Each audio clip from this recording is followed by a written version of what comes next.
約束の地、リビエラ。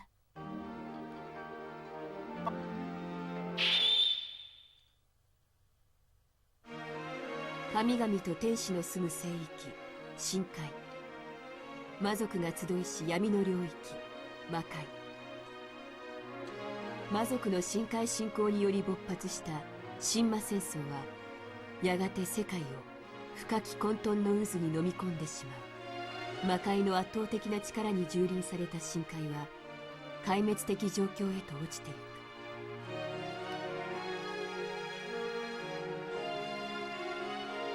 神々は自ら禁忌を犯し、刃の先に死を告げる破滅の国士天使を創造した。真意を秘めたディバインを手に彼らは戦地へと飛び去っていった。戦いは壮絶を極めたが、彼らの活躍により戦乱は終焉を迎え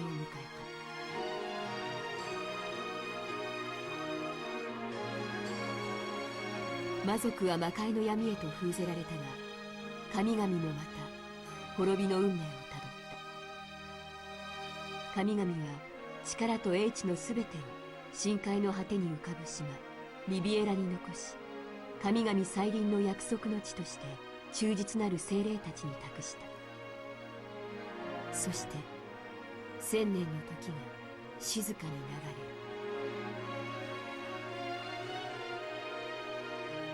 れる。1000年後、魔族復活の兆しがリビエラで確認された。その事象を知った神々の代理者ゴートの七剣は深海存亡をかけ一つの決定を下した。それはリビエラに眠る神々の力、神罰の発動であった。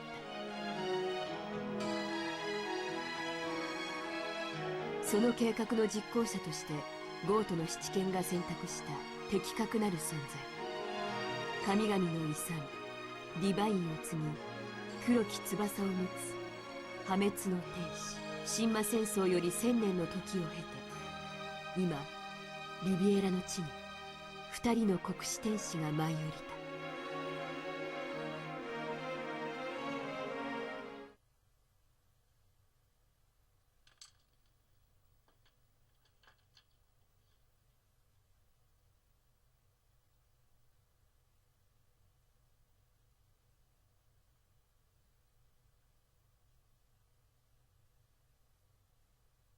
Eh bien le bonjour tout le monde, ici Ultima Weapon. J'espère que vous allez bien, moi ça va très très bien. Alors aujourd'hui, petite review, petite parce que je pense qu'elle va pas durer très longtemps. Malgré sur un jeu qui m'a marqué, mais bon, hein. Alors aujourd'hui on traite sur Riviera The Promised Land. Un jeu qui est sorti à l'origine sur la console Wonders One Color en 2002, avant d'être porté sur Game Boy Advance en 2005. Pour finalement reprendre un nouveau remake sur PSP le 8 avril 2008. Ce jeu est développé par Sting et édité par Atlus. Et Atlus, ceux qui ont fait les Shin Megami Tensei, par exemple, pour vraiment ne citer que cette série de jeux. Alors, ce jeu reprend la mythologie nordique, pour précision. C'est déjà vraiment un bon point à mon sens. Pas beaucoup de jeux reprennent ce petit concept. Valkyrie Profile. Ouais, reprenez ce concept, je pense, cette mythologie.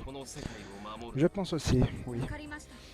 Alors bon, c'est moins bien représenté qu'un certain Valkyrie Profile, mais il a tout son charme et représente très bien cette mythologie. À vous de faire le jeu pour découvrir les petites recettes de ce jeu. Je ne vais pas vous citer ce qu'il représente en question mythologie, ce sera à vous de le faire. Je ne vous spoil pas ça. Alors, dans ce jeu, on nous propose une divine aventure car on y incarne un ange. Et oui, un ange. Un ange. Mais un ange qui n'a pas d'aile, attention. Ni d'oreille, ni rien. Bon, ça commence déjà bien. Je fais cette vidéo tard, excusez-moi. Je pars déjà dans les délires, ça promet. Alors, c'est un ange qui va descendre sur la terre sacrée de Riviera, afin d'empêcher un nouveau Ragnarok. Alors, Ragnarok, qu'est-ce que c'est? Je vais vous le dire maintenant. Alors, d'abord, une petite review toute rapide, toute vite fait en 1 minute. Vraiment, ce jeu possède une bonne personnalité propre. Il combine les éléments classiques d'autres RPG, c'est-à-dire évolution du personnage, collecte d'items et d'armes. et de donjons également. Forcément, dans tout RPG, c'est logique. Également de jeux aventure comme des puzzles, des énigmes, généralement sous la forme de mini-jeux.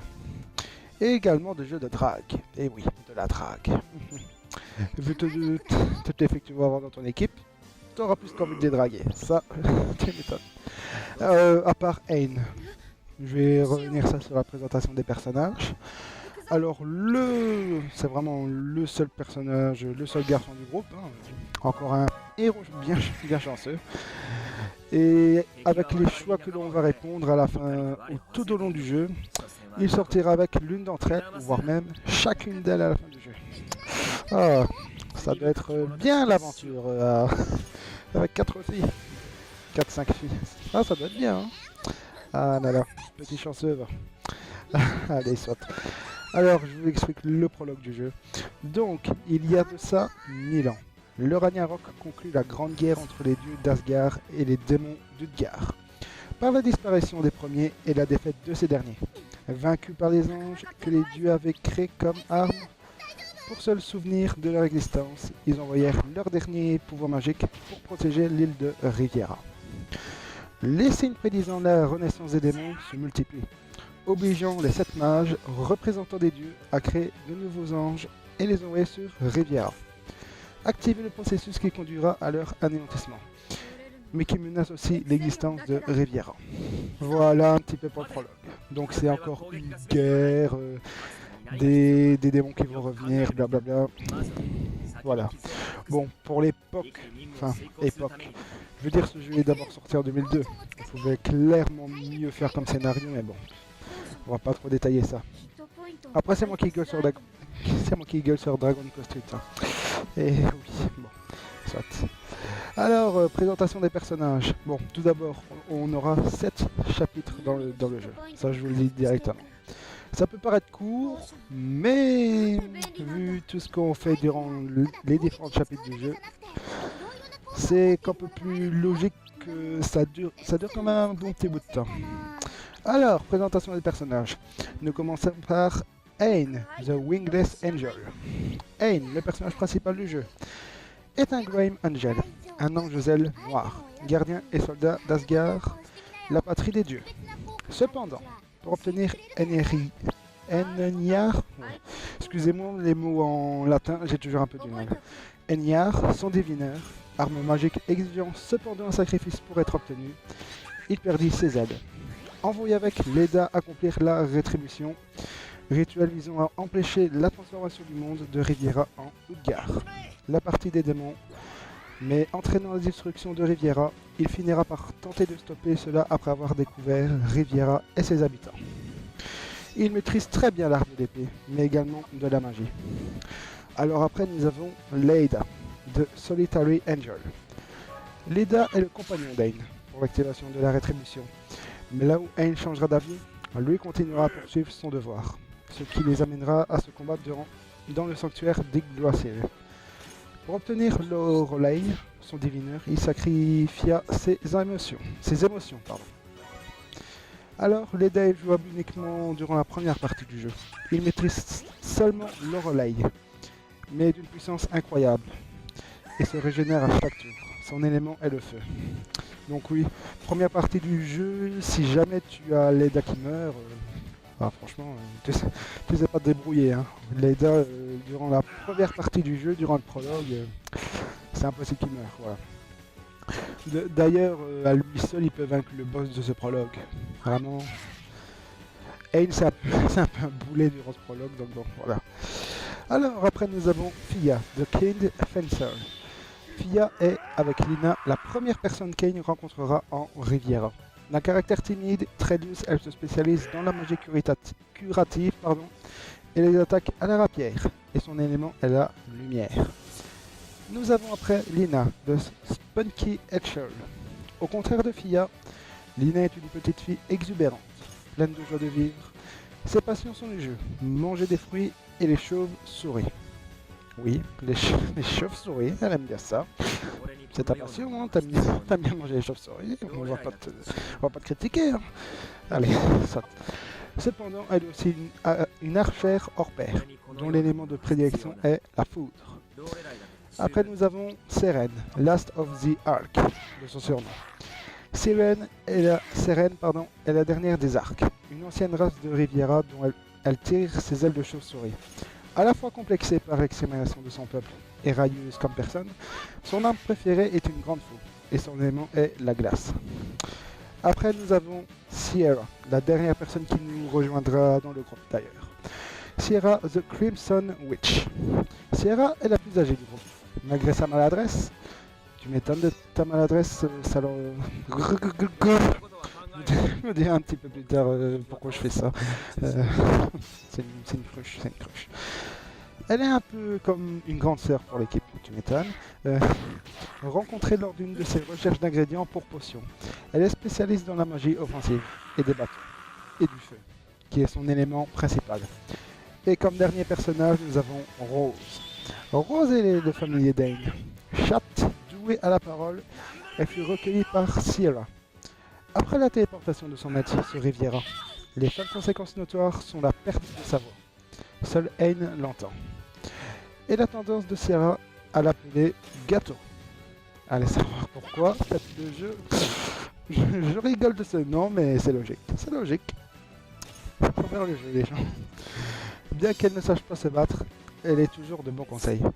Par ailleurs, celle qui écrivit les chroniques de l'aventure sous le nom de Rose et Crawford, historienne. Voilà, c'est une écrivain, écrivain hors pair, soit. Parlons du système de jeu. Nous nous déplaçons via un système de flèches. Choisissez une des touches de la croix directionnelle pour valider votre choix. D'ailleurs, franchement, ce système, même pas libre. Je vais donner mon coup de gueule un petit peu plus tard, les gens. Alors, le village ne compose que ça. Choix de l'embranchement et discussion avec les PNJ. Ni plus, ni moins. Alors, les donjons offrent un tantinet de liberté en plus. Examinez tel ou tel objet présent sur l'écran ou ouvrir un coffre.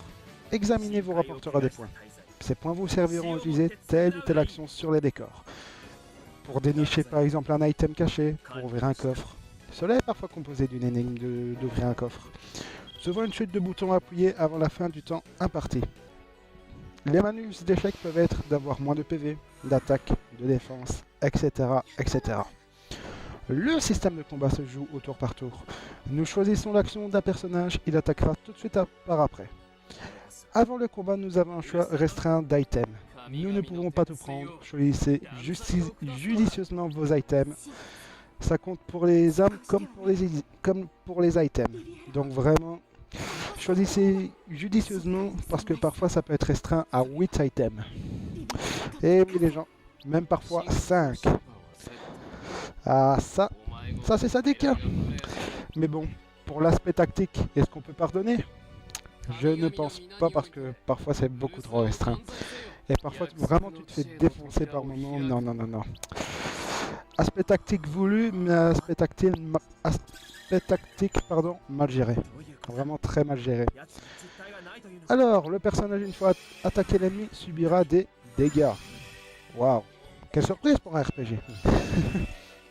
Bon, plus il en subira, plus sa jauge de rage augmentera. La jauge de l'ennemi donc. Vous pouvez bien attendre un tour pour que sa jauge de rage diminue, néanmoins. Il y a 3 paliers de cette jauge de rage. L'attaque normale, l'attaque rage et l'attaque ultime. L'attaque normale se fait quand la jauge est en dessous de 50%. L'attaque rage au-dessus de 50%. Et l'attaque ultime à 100%. Sachez qu'une fois les 100% franchis, impossible que la jauge diminue. Faites donc attention quand vous subirez cette attaque, car elle sera lancée coûte que coûte. À vous de bien vous organiser, bien attaquer comme il faut, pour éviter cette attaque ultime. Car parfois, même sur des ennemis normaux, vous subirez de très lourds dégâts. Ça, je peux vous le dire. Alors, dans le menu, vous pouvez choisir directement des actions prédéfinies avec les items choisis avant le combat. Attaquer avec une arme, utiliser la magie avec certaines armes et se soigner. Vous disposez également d'une jauge d'overdrive sur 3 niveaux. Certaines overdrive prennent 1 niveau, d'autres 2 niveaux et d'autres 3 niveaux. Et certaines sur les 3 niveaux. Donc, malgré ça, sur les overdrive qui prennent 3 niveaux, plus vous attendrez, plus l'attaque sera puissante, forcément. Elle se remplit au fur et à mesure que vous vous attaquerez ou subirez des dégâts. Attention néanmoins, une fois qu'une overdrive de niveau 3 est utilisée, votre jauge d'overdrive se brisera. Donc privilégiez vraiment les overdrive au niveau 1 ou au niveau 2.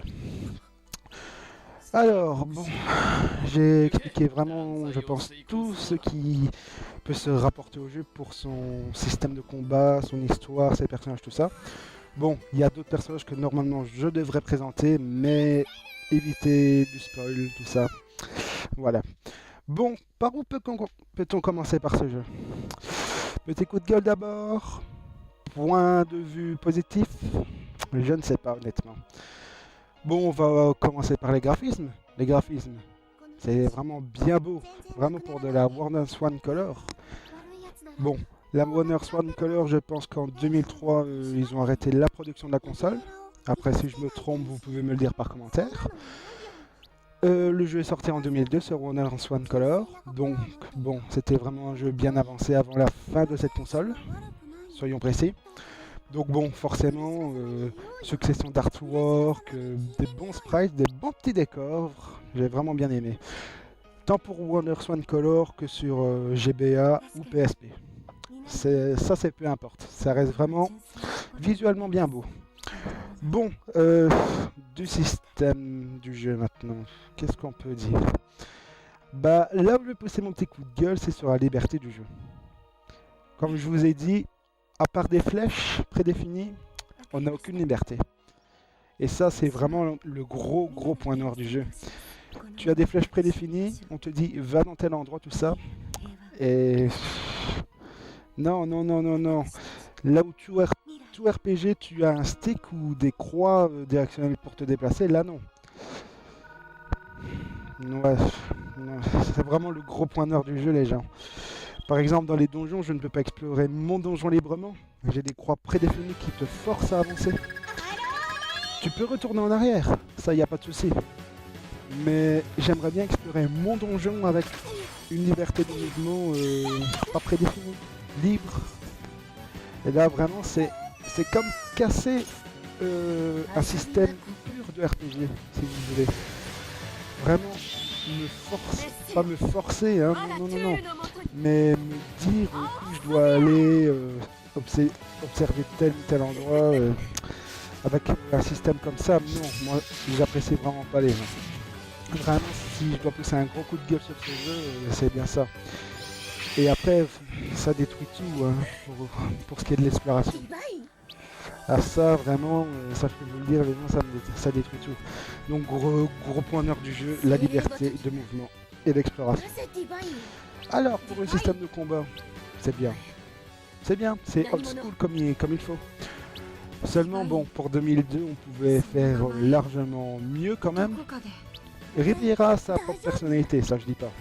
Son système d'overdrive, la jauge de rage des ennemis peut vraiment apporter une originalité à sa soft, mais ça je ne dis pas les gens. Or, c'est mal géré. C'est mal géré. Par exemple, par moment, je me retrouvais à attaquer un ennemi. Il avait sa jauge de rage qui augmentait encore plus fort quand je lui faisais moins de dégâts. Non. Et ça se compte pas sur le nombre de coups. Mais parfois ça se compte sur le nombre de coups justement, cette jauge de rage des ennemis. Donc parfois je ne comprends pas. Si je lui fais moins de dégâts, est-ce que sa jauge va augmenter moins vite? Si je fais moins de coups, est-ce que sa jauge augmentera moins vite? Parfois ça réussissait, parfois ça réussissait pas. Ça je ne comprends pas. Et ce système de limitation d'items, après pour un aspect tactique je disais, ça peut apporter vraiment des bons choix. Tu dois faire des choix cornéliens face à un boss puissant. Ça je ne dis pas. Et comment vous dire, ça me limite vraiment par moment. Parfois un combat de boss on te limite à 6 items. 6 items. En comptant les armes pour attaquer. Parce que oui, certaines armes plus ou moins puissantes, hein, ça il faut dire, ont une limitation. Tu pourras l'utiliser que une ou deux fois et après basta, c'est fini. Donc tu te retrouveras après avec 5 items face à un boss puissant. Non, là, non, je suis pas d'accord. C'est vraiment trop limité par moment. L'idée est bonne, mais la forme ne l'est pas. Désolé. Et aussi un autre petit coup de gueule, bon, vous allez croire que je descends le jeu, mais c'est pas du tout ça. Riviera est un bon jeu, un jeu avec lequel j'ai grandi, mais c'est pas pour ça que... Ça reste un bon jeu, c'est pas ça, mais c'est pas un jeu qui... Parce qu'il m'a marqué tout ça, que ça va être un excellent jeu, tout ce que tu veux. Non, faut rester quand même subjectif et rationnel, faut rester un peu sur terre les gens, faut dire ce qu'il y a. Ce jeu m'a déçu sur beaucoup de points. Ça je ne peux pas le nier quand même. Oui, je disais, lorsqu'on meurt face à un boss, eh ben, tu as le choix forcément de reprendre. Mais reprendre quoi? Reprendre le combat. Bon, ça peut être bien. Mais tu as une forme de casualisation dans ce jeu, c'est quand même terrible. Tu peux reprendre le combat de boss et on t'enlève la moitié de ses points de vie. Mais what the fuck? What the fuck? Ce pic de difficulté est déjà très mal géré avec l'évolution d'expérience des personnages. Ça je vous dis pas, mais à certains moments j'avançais dans le jeu.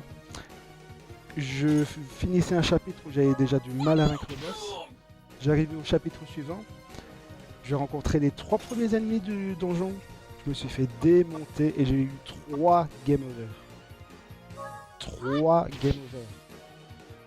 Ça je vous dis pas. Et en plus avec la barre de vie qui était diminuée, j'avais encore du mal à les vaincre ces ennemis. Enfin voilà. Le système du jeu peut vraiment apporter une identité au jeu, mais il est mal géré. Il est mal géré. Donc oui, ce système de réduire les points de vie du boss, mais non.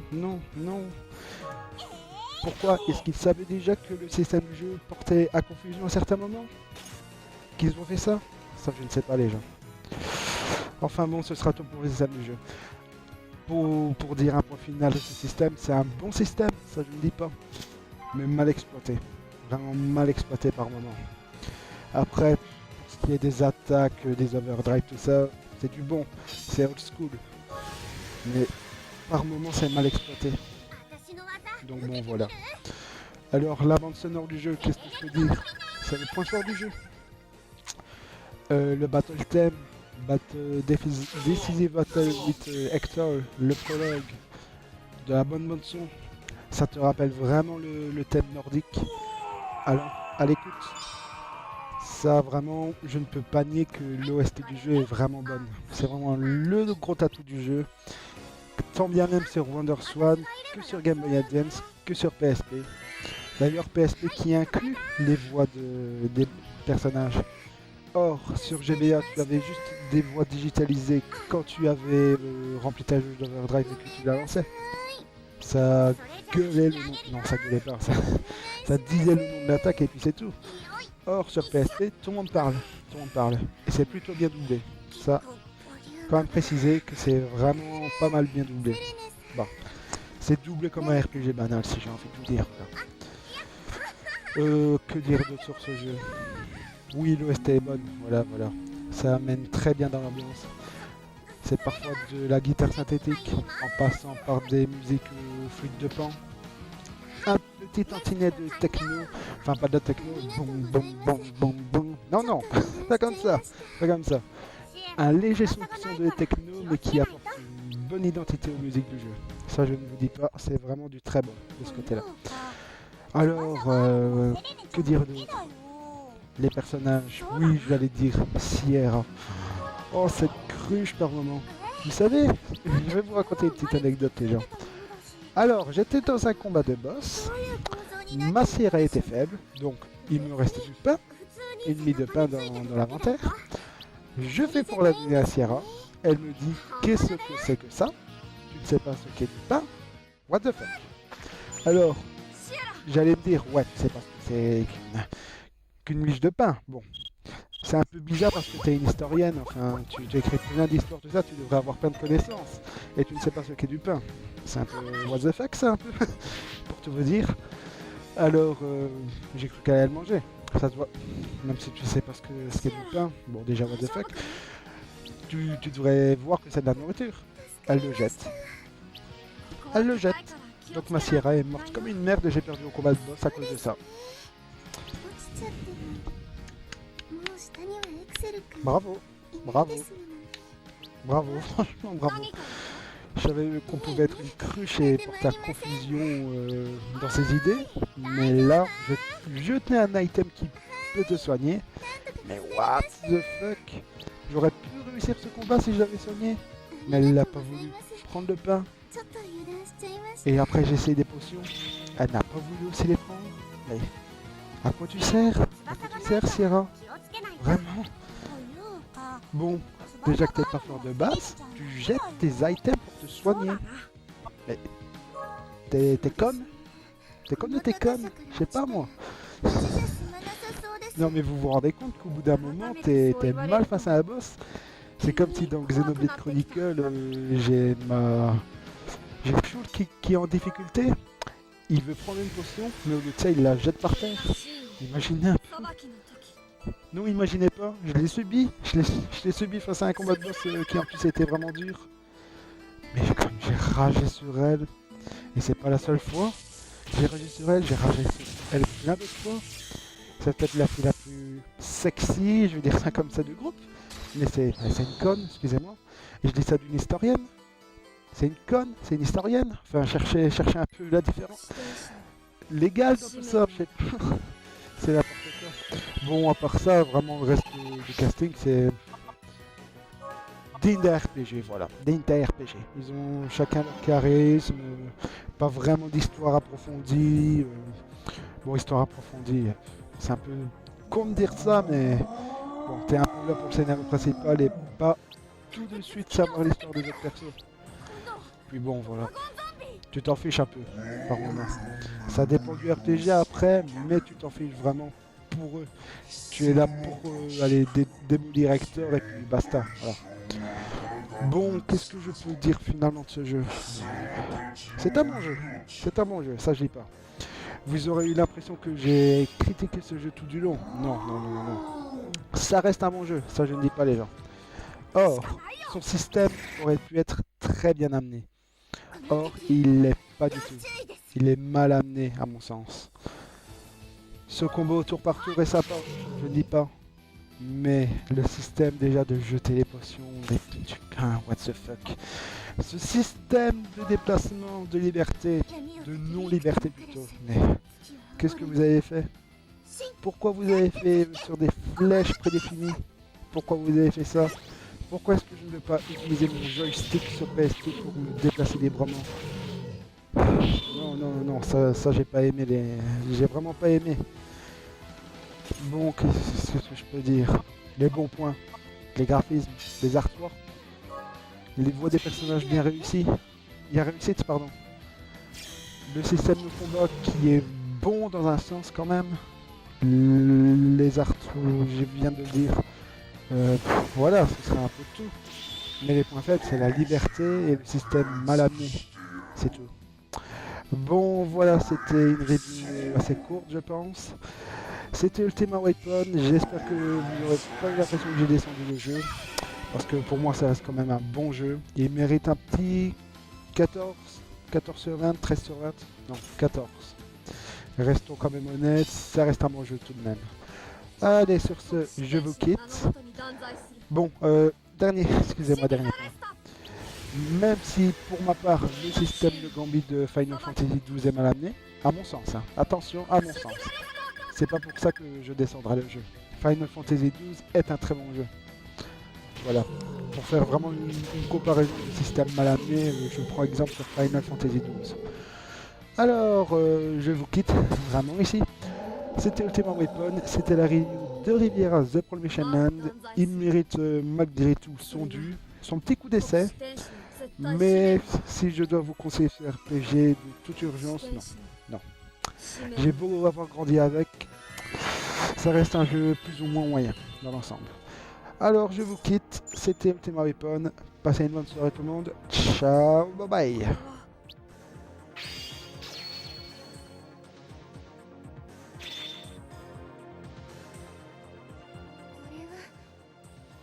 おそらく冥府への鍵ですわ。冥府への鍵、これがドラゴンゾンビが守っていたものなのか。